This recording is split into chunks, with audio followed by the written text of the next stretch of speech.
নমস্কার, স্পটার নিউজে আপনাদের সবাইকে আরো একবার স্বাগত। আমি সাগর। এই মুহূর্তে আপনাদের সঙ্গে উপস্থিত রয়েছি যুব ভারতী ক্রীড়াঙ্গনের প্র্যাকটিস গ্রাউন্ড থেকে, আর আমার সঙ্গে উপস্থিত রয়েছে সিনিয়র সাংবাদিক জয় চৌধুরী। জয়দা, আর কয়েক ঘন্টার অপেক্ষা করলে ভুল হবে না, সেমিফাইনাল খেলতে নামছে মোহনবাগান, প্রতিপক্ষ জামশেদপুর। ইস্পাত নগরীতে জামশেদপুরকে হারানো মোহনবাগানের কতটা কঠিন হতে পারে বা এগিয়ে রাখা, যেহেতু ফার্স্ট লেগ সেকেন্ড লেগের ব্যাপার রয়েছে। প্র্যাকটিসে কি দেখলে, প্রেস কনফারেন্সে কোচ এবং স্টুয়ার্ড উপস্থিত হয়েছিলেন, তাদের পরিকল্পনা কি, পুরো বিষয়টা যদি একটু বিশ্লেষণ করুন। দেখুন, এখনও প্র্যাকটিসটা চলছে। এই মঙ্গলবার বিকেলে আমরা যখন এটা রেকর্ডিং করছি, আগামীকাল সকালেও প্র্যাকটিস হবে। প্র্যাকটিস করার পরে লাঞ্চ করে বেলা 2টোর সময় শীততাপ নিয়ন্ত্রিত ভলভো বাসে জামশেদপুর যাবে মোহনবাগান। সে আগামীকাল কোনো প্র্যাকটিস সেশন জামশেদপুরে নেই, হোটেলে ম্যাচের দিন সকালে তারা একটু দেখে নেবে।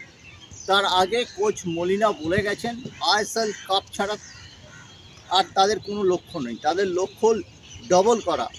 লিগ শিল্ড জিতেছে তারা, 24টা ম্যাচের পরে তারা শীর্ষে ছিল।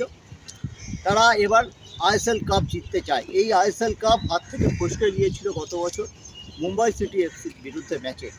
সেই ম্যাচে কিন্তু কলকাতার আর্দ্রতা এবং তাপমাত্রা একটা বড় ফ্যাক্টর হয়ে দাঁড়িয়েছিল। এটা ঘটনা যে মোহনবাগান একটা গোল্ডেন রানের মধ্যে আছে। 20শে ডিসেম্বর বেঙ্গালুরুর কাছে তারা হেরেছিল, তারপর তারা হারেনি। যদি কন্টিনিউটি থাকতো মোহনবাগান হয়তো অ্যাডভান্টেজ পেত। মাঝে 25 দিনের ব্রেক এবং এই সময় যে তাপমাত্রাটা চেঞ্জ, এটা কিন্তু মোহনবাগানের বিদেশিদের মানিয়ে নিতে একটু হলেও কষ্টকর হবে। যেখানে টম আছেন, গ্রেগ স্টুয়ার্ট আজকে মুখোমুখি হয়ে এই আমার প্রশ্নের উত্তরে তো বলেই গিয়েছেন যে তাপমাত্রাটা এবং আর্দ্রতাটা একটা চিন্তার ব্যাপার। মোহনবাগান নতুন করে রিগ্রুপ হয়েছে। কোচ মলিনা বলেছেন যে এক সাংবাদিক প্রশ্ন করেছিলেন যে জামশেদপুরে একটা ম্যাচ খেলে নিয়েছে, এটা কি অ্যাডভান্টেজ, তোমাকে রিগ্রুপ হয়ে খেলতে হবে? উনি বলেছেন না, জামশেদপুর সেটা কোনো ফ্যাক্টর নয়। আমার ছেলেরাও এর মধ্যে এই 25 দিনের মধ্যে 2টো ম্যাচ খেলেছে, অন্তত 4-5 জন ছেলে জাতীয় দলের হয়ে। বাকিরা বিদেশিরা আমরা গিয়েছিলাম, আমরা আবার এখানে 18 তারিখ থেকে রিগ্রুপ হয়েছি। আমাদের প্রস্তুতি, এই 15 দিনের প্রস্তুতি আছে বিদেশিদের। আপুইয়া এবং মনবীর সিং এরা হয়তো খেলছেন না 3 তারিখের ম্যাচে, তবে আপুইয়া এবং মনবীর সিং কোচ যেটা বলেছেন আমি জানি না, আরও 2-3টে সেশন আছে, আমি দেখে নেব। কিন্তু ছোট খেলোয়াড়কে মলিনা কোনো দিন খেলাননি।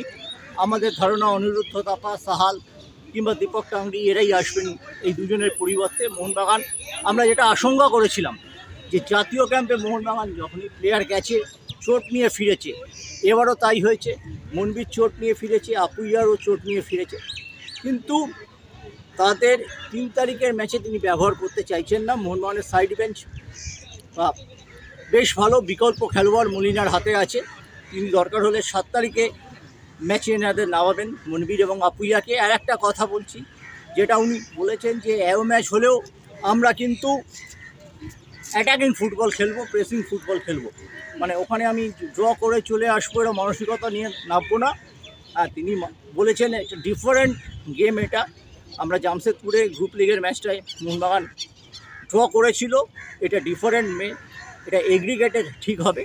আমরা কলকাতায় খেলবো, সেটা আমাদের অ্যাডভান্টেজ নিশ্চয়ই, কিন্তু তা বলে এই নয় যে আমরা জামশেদপুরের বিরুদ্ধে ড্র করলেই খুশি বা নেতিবাচক মনোভাব নিয়ে নামবো। আমার যতদূর মনে হয়েছে মলিনার সাথে কথা বলে, তিনি হয়তো জামশেদপুর ম্যাচে শেষ 15 মিনিট 20 মিনিট 2জন স্ট্রাইকারে যাবে, নয়তো একজন স্ট্রাইকারেই যাবে। গ্রেগ স্টুয়ার্ট থাকছেন, কামিন্স এবং দিমিত্রির মধ্যে একজন আসবেন, এবং স্টপার জুটি যেটা বিদেশি জুটি রয়েছে সেটা অপরিবর্তিত থাকবে। মানে টমের সাথে রড্রিগেজ এরাই খেলছেন এই, এবং ব্যাক 4ই খেলা হবে। আশিস রায়, শুভাশিস বসু এই জায়গায় আপনার পরবর্তীকালে লিস্টনের জায়গায় আশিক কুরিয়ান আসতে পারেন। সাহাল ফিট হয়ে গেছে, এটা বড় খবর। এইভাবে রণকৌশল সাজাচ্ছেন। খালিদ জামিলকে তিনি বলেছেন শ্রদ্ধা করি, কিন্তু অতিরিক্ত কোনো ভাবতে চাই না খালিদ জামিল সম্পর্কে। খালিদ জামিল তুকতাকে বিশ্বাসী, সেটা দেখা যাক এই তুকতাক করে তিনি জামশেদপুরে কতটা টেনে নিয়ে যেতে পারেন। মোহনবাগান একটা সুপার সাইড। মোহনবাগান এই ম্যাচটা অনেকটা বলতে পারেন খালিদ জামিল ফানেলিং করবেন, ডিফেন্স শক্তপোক্ত করবেন, স্টিফেন ইজে দারুণ জায়গায় আছেন। মোহনবাগান কিন্তু খুব বেশি এগিয়ে নেই, 52-45, 52-48 ম্যাচ আছে এটা। হ্যাঁ, আমাকে খালিদকে নম্বর দিতেই হবে কোচ হিসেবে, এবং তিনি যেভাবে করছেন জাভিকেও লক্ষ্য রাখতে হবে। পুরনো দলের বিরুদ্ধে জাভি কতটা জ্বলে ওঠেন, ঠিক তেমনি পুরনো দলের বিরুদ্ধে খেলবেন গ্রেগ স্টুয়ার্ট 4 বছরে 2টো লিগ শিল্ড জিতেছেন, 1টা আইএসএল কাপ আছে। খুব বড় প্লেয়ার, কিন্তু চোটের পরে তাকে 70-80 মিনিট নিশ্চয়ই তিনি দারুণ সার্ভিস দেবেন। পরবর্তীকালে আমরা হয়তো কামিন্সকে আসবো তার জায়গায় দেখতে। সব নিয়ে মোহনবাগান তৈরি, এবং বারবার কোচ বলেছেন যে আইএসএল কাপ আমাদের লক্ষ্য, ডবল আমাদের করতেই হবে। একদম জয়দা, অসংখ্য ধন্যবাদ। খুব সুন্দর করেই আপনাদের সামনে পুরো বিষয়টা তুলে ধরলো জয়দা, সিনিয়র সাংবাদিক আমাদের।